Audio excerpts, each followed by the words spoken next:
पार्टीको संस्थापन पक्ष कसलाई घोषणा गरेर निर्वाचन आयोगले र सूर्य चिन्ह कसले पाउला, यही अन्यलको बिचमा हामी छौँ। तर हामी हाम्रो नेताप्रतिको विश्वासको कारणले यो सबै अन्यताको बिचमा पनि हामी विशाल सङ्ख्यामा युवाहरू यहाँ भेला भएका छौँ। हाम्रो नेताप्रतिको विश्वास, हाम्रो पार्टीप्रतिको विश्वास, हाम्रो नीति सिद्धान्तप्रतिको विश्वासको कारण हामी यहाँ उपस्थित भएको छौँ। राजनीतिमा विचार सबभन्दा शक्तिशाली हुन्छ। जाने हो नि, यहाँभित्रै हो। कहिले कहिले टाउको धेरै थोरै हुनसक्छ, हलभित्रै, तर विचार शक्तिशाली हुन्छ। त्यस कारणले अघि महेश कमलले पनि थुप्रै कुरा भन्नुभएको छ, अरू नेता कमलले भन्नुभएको छ। अहिले हामीले नारा सुनिरहेका छौँ, दिनदिनै चाहिँ तपाईँको विरोध प्रदर्शन भइरहेको छ। प्रधानमन्त्री केपी शर्मा ओलीले सिफारिस गरेको प्रतिनिधि सभाको भङ्ग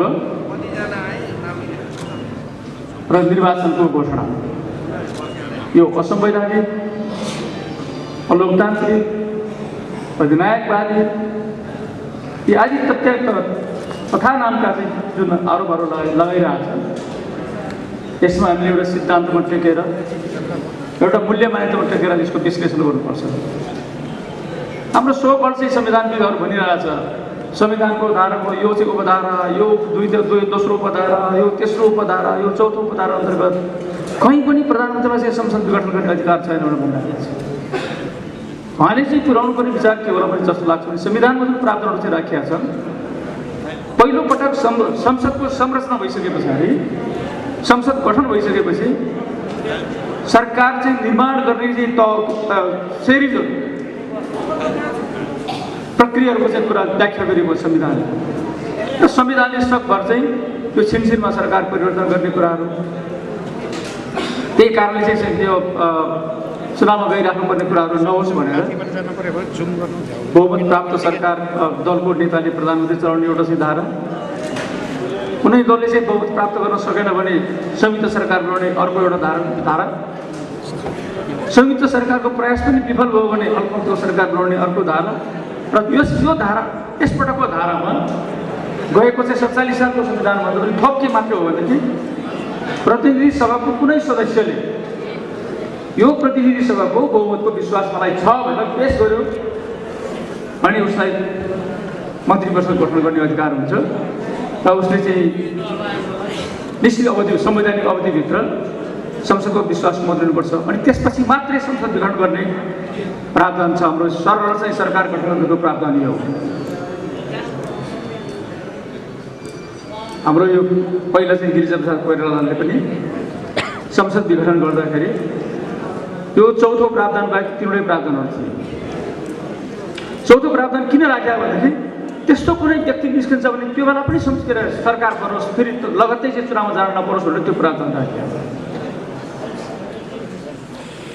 अहिले त हाम्रो यो दोस्रो उपधारा, तेस्रो उपधारा, चौथो उपधारा कुनै आकर्षित नभइकन पहिलो उपधारा अन्तर्गतै हाम्रो सरकार बन्यो, जसरी गिरिजाप्रसाद कोइरालाको सरकार 48 सालमा बनेको थियो। बहुदलीय प्रतिस्पर्धा संसदीय शासन प्रणालीमा बहुमत प्राप्त प्रधानमन्त्री, अरू चाहिँ तपाईँको संयुक्त सरकारको प्रधानमन्त्री या अल्पमतको सरकारको प्रधानमन्त्री कुरा छोडिदिनुहोस्, बहुमत प्राप्त प्रधानमन्त्रीलाई जनताले दिएको त्यो म्यान्डेट अनुसार काम गर्ने वातावरण भएन भने त्यस्तो बेलामा प्रधानमन्त्रीले नयाँ म्यान्डेटको लागि, नयाँ जनमतको लागि संसद भङ्ग गरेर चाहिँ निर्वाचन घोषणा गर्न सक्छ। यो संसदीय मूल्य र मान्यताको कुरा हो। त्यस कारणले यसपटक हाम्रो प्रधानमन्त्रीज्यूले जुन सिफारिस गरिरहेको छ, संसद पुनर्स्थापना हुन्छ कि या चाहिँ उहाँले चाहिँ गरेको सदर हुन्छ कि, संसदीय शासन प्रणालीमा प्रधानमन्त्रीले गरेको यो सिफारिस झन्डै 64% बहुमत प्राप्त गरेको सरकारको संसद पार्टीको संसदीय दलको नेता जो सर्वसम्मत प्रधानमन्त्री हुनुहुन्छ, उहाँलाई सरकार चलाउने कुरामा घेराबन्दी गरेर अझ आफ्नै दलभित्रबाट उहाँलाई अविश्वासको प्रस्ताव ल्याउनेदेखि लिएर यावत कुराहरू संसदको संसदीय शासन प्रणालीको संसदीय दलको कुन अनुशासनभित्र पर्छ, आफ्नो दलको नेतालाई जानकारी नदिकन, संसदीय दलमा छलफलै नगरिकन जसकाबाट संसदीय दलका अरू सदस्यहरूले संसदीय दलको नेताहरूलाई नहटाइन्जेलसम्म त्यसको विरुद्धमा जाने कुरा संसदीय दलको नेताले उनीहरूले कारवाही गर्न सक्छ। तर हामीले त्यस्तो काम गर्यौँ। यो सारा खचपच सारा चाहिँ बेहोरिराख्नुभन्दा जनताको जनमतको यो अपमान गर्ने यो परिपाटीलाई अन्त्य गर्नको लागि प्रधानमन्त्रीले भन्नुभयो, जनताले दिएको मतको अपमान गर्ने, जनताले चाहेको जस्तो विकासमूलक काम हुन नदिने यस्तो चिजहरूको फैसला प्रधानमन्त्रीले होइन, यसको फैसला जनताले नै गर्ने हो। अपराध गरेछ भने अपराधीलाई सजाय दिने काम पनि जनताकै हो। व्यभिचार गरेछ भने व्यभिचार गर्नेहरूको सजाय दिने काम पनि जनताकै हो। असंवैधानिक काम, अलोकतान्त्रिक काम, सत्तामोहका कारणले, पदोन्नतिको कारणले त्यस्ता कामहरू असंसदीय गतिविधि गरेछ र त्यसले जनताको इच्छा आकांक्षा विपरीत, जनताको ऐमत विपरीत काम गरिरहेको छ भने त्यसलाई चाहिँ संसदीय दलको नेताले प्रधानमन्त्रीले किन कारवाही गरेर त्यसको कारवाही गर्ने जिम्मा जनतालाई दिने कुरा सबैभन्दा लोकतान्त्रिक कुरा हो। यो अलोकतान्त्रिक कुरा होइन। हाम्रो प्रधानमन्त्रीले यो संसद भङ्गको सिफारिस र अर्को निर्वाचनको त्याग घोषणा गरिरहँदाखेरि कसैले भनेको जस्तो यो आफ्नो मर्जीमा राखेको हो। यो अधिकार सबै जनताका सबै मौलिक अधिकारहरू चाहिँ निलम्बन गरेर सङ्कटकाल घोषणा गरे हो, त्यो पनि होइन। उहाँले भन्नुभयो यो अधिकार सबै जनतालाई छ। सार्वभौम नेपाली जनता जसले यो सरकार बनायो त्यो सार्वभौम नेपाली जनताको सामु फेरि पनि म जान चाहन्छु। उहाँले न्याय गर्ने अधिकार उहाँहरूको, न्याय गर्ने जिम्मा उहाँहरूको भनेर भन्ने कुरा संसारमा सबैभन्दा लोकतान्त्रिक कुरा, सबैभन्दा गणतान्त्रिक कुरा, सबैभन्दा संवैधानिक कुरा, योभन्दा अरू कुरा हुन सक्दैन। त्यस कारणले संसद पुनर्स्थापना कुनै हालतमा। यद्यपि यसको चाहिँ छलफल चाहिँ संसदमा सर्वोच्चमा चलिरहेछ, मैले यहाँबाट भन्ने कुरा नै। तर हामीले आफ्नो तर्कको कुराहरू, आफ्नो चाहिँ आधारका कुराहरू हामी गर्न सक्छौँ। पहिलो कुरा। दोस्रो कुरा, संस्थापन पक्ष कुन होला? नेपाल कम्युनिस्ट पार्टी नेकपाको प्रथम अध्यक्ष केपी शर्मा ओलीले नेतृत्व गरेको यो नेपाल कम्युनिस्ट पार्टी नेकपा त्यो संस्थापक होला कि या त्यसका अर्का अध्यक्ष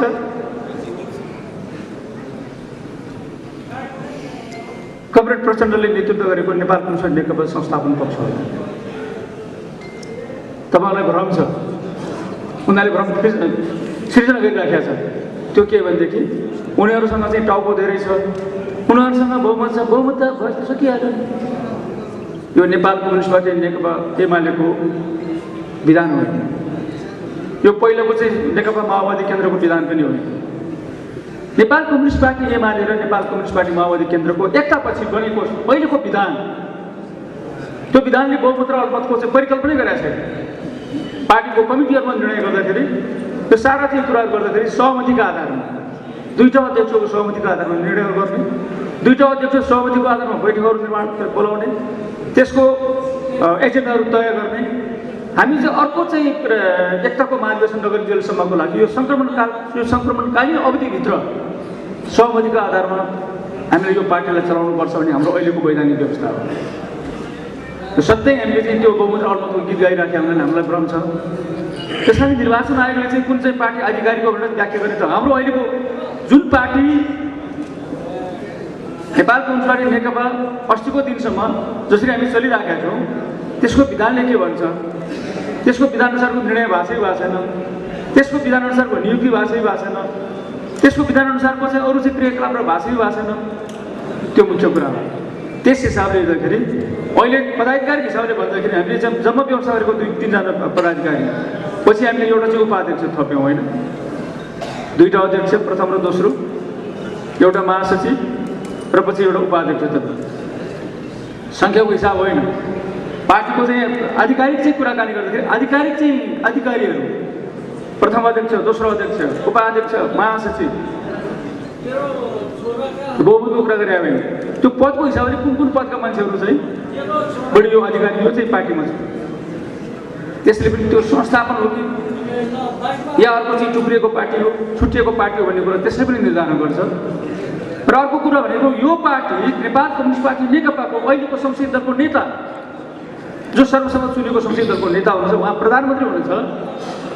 त्यो दलको संसदीय दलको नेता जो प्रधानमन्त्री भएको छ र त्यो प्रधानमन्त्रीले नेतृत्व गरेको पार्टीको हैसियत संवैधानिक कारण हैसियत के हुन्छ? यो सबै आधार हेर्दाखेरि अहिले पछि नयाँ पार्टी बनेको दुईटै अध्यक्ष भएर चाहिँ खोलेको त होइन, आफ्नै ढङ्गले अर्को ठाउँमा खोलेको त्यो पार्टी संस्थापन पार्टी हुन सक्दैन। र संस्थापन पक्ष चाहिँ हाम्रो पार्टी नेपाल कम्युनिस्ट पार्टी नेकपा, जसको नेता कमरेड केपी शर्मा ओली हुनुहुन्छ, जसको संसदीय दलको नेता पनि कमरेड केपी शर्मा ओली हुनुहुन्छ, जो यो मुलुकको प्रधानमन्त्री हुनुहुन्छ। उहाँले नेतृत्व गरेको यो पार्टी नै यो चाहिँ दुई दल बिचको चाहिँ लडाइँमा को चाहिँ वैधानिक र को अवैधानिक, को संस्थापन पक्ष र को चाहिँ अर्को पक्ष भन्ने चाहिँ लडाइँमा हाम्रो पल्ट भएको छ। त्यस कारण सूर्य चिन्ह पाउने हामीले नै हो। एकपल्ट सूर्य चिन्ह पाउने स्थिति भन्नुहोस् त, सबैको भगारी रित्तिन्छ। हामी धेरै सबै मान्छेहरू आउने फेरि अर्को क्रम चाहिँ सुरु हुन्छ। त्यस कारणले यो नेपाल कम्युनिस्ट पार्टी नेकपाको विजय, यसको अग्रगमन, यसको अग्रगति कसैले रोकेर रोक्न सक्दैन। आन्दोलनमा चाहिँ एउटा कुरा चाहिँ म तपाईँहरूसँग के निवेदन गर्न चाहन्छु भने नेतृत्वको महत्त्वपूर्ण भूमिका हुन्छ। कस्तो मान्छेले, कस्तो नेताले नेतृत्व गरेको छ कुनै आन्दोलन, कुनै लडाइँ, कुनै युद्ध, कुनै सङ्घर्ष, त्यसले महत्त्वपूर्ण भूमिका राख्छ। कम्युनिस्ट पार्टीका नेताहरू त धेरै भए नि भारतमा, तर आजसम्म भारतमा चाहिँ त्यो भारतीय क्रान्ति सम्पन्न गर्न सक्ने कम्युनिस्ट पार्टीको नेतृत्व छ। चीनको कम्युनिस्ट पार्टी भन्दा भारतीय कम्युनिस्ट पार्टी 1 वर्ष जेठो हो नि। चीनको कम्युनिस्ट पार्टीमा माओ सेतुङ जन्म्यो, माओ सेतुङले क्रान्तिको नेतृत्व गरेर क्रान्ति सम्पन्न गर्यो। रुसमा लेनिन नजन्मेको भए र त्यो पार्टीको नेता लेनिन नभएको भए सायद 1917 अक्टोबरमा क्रान्ति हुने सम्भव थियो। नेपालमा यो केपी शर्मा ओली नामको व्यक्तिले यो पार्टीको नेतृत्व नगरेको भए दुईटै पार्टीको हिजोको एकता सम्भव थियो, न यो मुलुकमा समृद्धिको चाहिँ नारा अगाडि सार्ने नेतृत्व अभियानको चाहिँ अभियान सम्भव थियो, न आफ्नो चाहिँ मुलुकलाई एउटा चाहिँ विस्तारवादी शक्ति, एउटा चाहिँ अतिक्रमणकारी शक्तिले अतिक्रमण गरिरहेको जग्गा, त्यस्तो खालको चाहिँ परिस्थिति, त्यस्तो बारेमा लड्न सक्ने चाहिँ हिम्मत कसैले गर्न सक्दैन। हामीलाई किन विश्वास कि मलाई के विश्वास छ भने हाम्रो चाहिँ विजय, यो आन्दोलनको चाहिँ विजय, यो आन्दोलन आफ्नो चाहिँ लक्ष्यमा पुग्ने चाहिँ ग्यारेन्टी के कुरोले गर्छ भने हाम्रो अध्यक्ष जसले यो पार्टीको नेतृत्व गर्नुभएको छ, यो मुलुकको नेतृत्व गर्नुभएको छ, उहाँ यो मुलुकको देशभक्तिपूर्ण आन्दोलनको एकमात्र नेता हो। आजसम्मको कम्युनिस्ट आन्दोलनको सारा बुर्जुवाहरूलाई पछारेर, सारा कम्युनिस्ट पार्टीभित्र पनि सर्वश्रेष्ठ हिसाबले यो मुलुकको एक चिम्टी माटो पनि विदेशीलाई सुम्पन हुन्न भनेर, एक इन्च जमिन पनि अरूलाई सुम्पन हुन्न भनेर एउटा ठुलो विशाल अझै अहिलेसम्म हामीले राजा महाराज मानेको दरबारका चाहिँ प्रधानमन्त्रीहरूसँग आँखामा आँखा जुझाएर सार्वजनिक समानताका आधारमा, न्याय र समानताको आधारमा ठुलो र सानो देशको बिचको चाहिँ सम्बन्ध स्थापित हुनुपर्छ भनेर नेपालको शिर ठाडो पार्ने व्यक्ति, एकमात्र व्यक्ति कमरेड केपी शर्मा ओली हुनुहुन्छ। त्यस कारणले यो देशभक्तिपूर्ण आन्दोलनमा कुन नेपालीको चाहिँ समर्थन छैन भन्नुहोस् त? सबै नेपालीको समर्थन प्राप्त देशभक्तिपूर्ण आन्दोलनको नेता कमरेड केपी शर्मा ओली भए हुनाले र त्यो उहाँले हाम्रो पार्टीको नेतृत्व गर्नुभयो हुनाले यो आन्दोलनप्रति नेपालीहरूको समर्थन छ। त्यसकारण हामी सफलता प्राप्त गर्न सक्छौँ। धेरैले भन्ने गरेका छन् केपी ओली सर्वसत्तावादी, एकाधिकारवादी, ओहो सबै अधिकार हातमा लिएको छ। म भन्न चाहन्छु हाम्रो हिजोको पार्टीमा कुनै नेता थिए, कहिले चुन्नै नपर्ने 33 वर्षसम्म चाहिँ महाराज जस्तै, श्रीतिन महाराज जस्तै देव शमशेरले पनि 33 वर्ष चलाउन पाएन होला, चन्द्र शमशेरले पाएन होला, वीर शमशेरले पाएन होला, देवीचन्द्रले जुद्ध शमशेर को थिए, धीर शमशेर को तिनले पाए। तिनीहरूभन्दा माथि रहेर, श्री 5 भन्दा तल रहेर 33 वर्षसम्म अनिर्वाचित भएर नियम पनि छैन, कानुन पनि छैन, न्याय पनि छैन, के पनि छैन। त्यस ढङ्गले पार्टी चलाएको नेताको तुलनामा र 12 वर्ष 17 वर्ष 14 वर्ष चाहिँ आफूले नेतृत्व सम्हाल्दाखेरि पार्टीलाई चाहिँ पहिलो पार्टीलाई तेस्रो पार्टीको रूपमा चाहिँ पुर्याएको। त्यस्ता व्यक्तिहरूले नेतृत्व गरेको एउटा पार्टी छ, अर्को चाहिँ हाम्रो नेतृत्व, हाम्रो चाहिँ पार्टीको नेतृत्व जसले गर्नुभएको छ। मैले यो कुनै प्रशंसा गरेको कुरा केपी ओलीले के गर्नु, उहाँले यो नेपालको कम्युनिस्ट आन्दोलनको, लोकतान्त्रिकरणको आन्दोलनको, देशभक्तिपूर्ण आन्दोलनको, कम्युनिस्ट पार्टीको लोकतान्त्रिकरण, नेपाली समाजको लोकतान्त्रिकरण, नेपाल राज्यको चाहिँ लोकतान्त्रिकरणको अभियानको चाहिँ नायक अहिले केपी शर्मा ओली होइन। किन उहाँले भन्नुभएको छ हामी म चाहिँ अब यस पछाडि म अध्यक्ष पनि हुन्छु, म प्रधानमन्त्री पनि हुन्छु। अब यो चाहिँ नेतृत्व नयाँ पुस्तामा हस्तान्तरण गर्नुपर्छ भनेर भन्ने पहिलो नेता कङ्ग्रेसको होस् या अरू पार्टी होस् या कम्युनिस्ट पार्टीको होस्। अहिलेसम्म तपाईँले सुन्नु भएको छ माधव नेपालले दोस्रो पुस्तामा हस्तान्तरण गर्नुपर्छ भनेर? कसले त फेरि पनि फर्केर आउने सपना पो देखिरहेको छ। झलनाथले कहिले भन्नुभएको छ, हाम्रो चाहिँ झलनाथ कमरेडले, प्रचण्ड कमरेडले कहिले भन्नुभएको छ, घुमी फेरि बाँडीचुडी खाने कुरा पो गरिराख्नु भएको छ। त्यस कारणले मैले के भन्न चाहन्छु भनेदेखि त्यस्ता देशहरू सफल भएको छन् जहाँ क्रान्ति सम्पन्न भइसकेर पनि नेतृत्वको व्यवस्थापन हुँदैन। रोड आज चाहिँ तपाईँको जिम्बावेको हालत के छ? जसले क्रान्तिको नेतृत्व गर्यो, क्रान्ति सफल पार्यो रोबर्ट मुगाबे, 40 वर्षसम्म उसले अरूलाई सत्ता नसुम्पिकन आफैले सञ्चालन गर्दाखेरि त्यो मुलुक आज संसारको दरिद्र मुलुकमध्ये छ, सबभन्दा गरिब मुलुक, सबभन्दा दरिद्र मुलुक रूपान्तरण। तर तपाईँ नेल्सन मण्डेला हेर्नुहोस्, क्रान्ति सम्पन्न गरिसकेपछि एकपटक आफूले चलाएर नयाँ पुस्तालाई उसले सत्ता हस्तान्तरण गर्यो, नेतृत्व हस्तान्तरण गर्यो। त्यस कारणले आज साउथ कोरिया, दक्षिण अफ्रिका चाहिँ आज सफल छ। त्यही हाम्रो चाहिँ छिमेकी चीनलाई हेर्नु न, माओ सेतुङले क्रान्तिको नेतृत्व गरे तर निर्माणको नेतृत्व गर्न सक्नु भएन। माओ सेतुङको निधनपछि च्याङ साओपिङले आधुनिक चीनको चाहिँ परिकल्पना गर्नुभयो, सामाजिक आर्थिक रूपान्तरणको चाहिँ अभियान सुरु गर्नुभयो र आजको आधुनिक समृद्धशाली चीनको निर्माण गर्ने काममा उहाँले नेतृत्व गर्नुभयो। तर उहाँ सधैँ प्रधानमन्त्री, सधैँ अध्यक्ष, सधैँ राष्ट्रपति पनि राख्नु भएन। उहाँले चाहिँ तपाईँको नयाँ नेतृत्व चाहिँ बनाएर, नीति बनाएर, लक्ष्य निर्धारण गरेर, कार्यक्रमहरू तय गरेर नयाँ नेतृत्वलाई उहाँले सत्ता हस्तान्तरण गर्नुभयो, नेतृत्व हस्तान्तरण गर्नुभयो र आज आधुनिक चीनको निर्माता च्याङ साओपिङका कारणले आज हामी सबै कम्युनिस्टहरूले गर्व गर्ने एउटा ठाउँमा चाहिँ हामी छौँ कि कम्युनिस्ट पार्टीको नेतृत्वमा चीनमा यो चाहिँ 40 वर्षको अवधिभित्र 70 करोडभन्दा बढी मान्छेलाई गरिबीबाट मुक्त गर्यो भने हामी गर्वले भनिन्छ। संसारको नम्बर 1 चाहिँ पुँजीवादी शक्ति समृद्धशाली घोषणा गर्छ आफूलाई, सामरिक रूपले, आर्थिक रूपले, राजनीतिक रूपले, सबै रूपले चाहिँ अब शक्तिशाली मानिएको अमेरिकाको चाहिँ सँग पाउडे जोरी खेल्यो। त्यसलाई कतिपय चाहिँ मामला पराजित गरेर अगाडि बढेको चीन च्याङ साओपिङ। त्यस कारणले क्रान्तिको नेतृत्व पनि गर्नुभयो, संविधान निर्माण गर्ने कामको नेतृत्व गर्नुभयो, समृद्धको यो अभियानको, विकास निर्माणको यो अभियानको, समृद्ध नेपालको यो परिकल्पनाको नेतृत्व पनि कमरेड केपी शर्मा ओली गर्नुहुन्छ।